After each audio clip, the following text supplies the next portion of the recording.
ভালোবাসার মানুষকে নিয়ে কি বললেন চিত্রনায়িকা পরীমণি। ব্যক্তিগত জীবন ও কাজ নিয়ে সব সময় আলোচনায় থাকেন চিত্রনায়িকা পরীমণি। অন্যদিকে সামাজিক যোগাযোগ মাধ্যমেও বেশ সরব এই নায়িকা। বিভিন্ন সময় ভক্তদের সঙ্গে নানা মুহূর্তের ঘটনা কিংবা ছবি শেয়ার করতে তাকে দেখা যায়।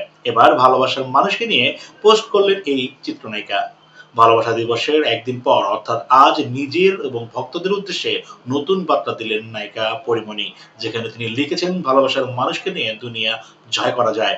অভিনেত্রী সামাজিক যোগাযোগ মাধ্যম ফেসবুক দেওয়া এক স্ট্যাটাসে বলেন, শোনো সরল অবুঝ মন প্রাণ, রাতের রাস্তায় নিয়ন আলোর ছায়ার নিচে দাঁড়িয়ে থাকা মেয়েটি হোক শাহরুখ খান বা স্বয়ং বিল গেটস, সবাই তার প্রাণের মানুষটিকে তার নিজের নাম ছাড়িয়ে দেখতে চায় পৃথিবী।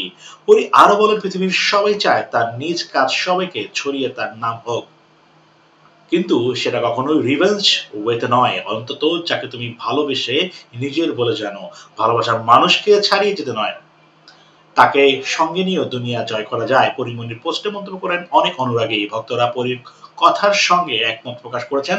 অনেকে অভিনেত্রীকে ভালোবাসা দিবসের শুভেচ্ছা জানিয়েছেন। সম্প্রতি সঙ্গীতশিল্পী শেখ সাদির সঙ্গে নাম জড়িয়েছিল নায়িকার। একটি মামলার সাক্ষ্য দিতে আদালতে তলব করা হয় তাকে।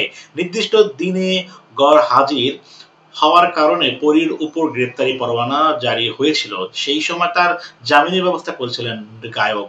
আদালতে পরীমনির পাশে দেখা গিয়েছিল তাকে। মিষ্টি চেহারার যুবক গায়ক প্রকাশ্যে প্রেমের কথা জানাতেই শোরগোল। সে সময় পরীমনির বিষয়টি অস্বীকার করেন। তারপরেই এই ধরনের পোস্ট নতুন করে ভাবছে ভক্ত অনুরাগীদের। সো দর্শক, পরীমনি এবং শেখ সাদির এই নতুন কেমিস্ট্রি আপনাদের কেমন লাগলো, ভাবিয়ে তুললো কিনা সেটাই কিন্তু জানাতে ভুলবেন না। স্বদেশ টিভি থাকার জন্য অনেক অনেক ধন্যবাদ।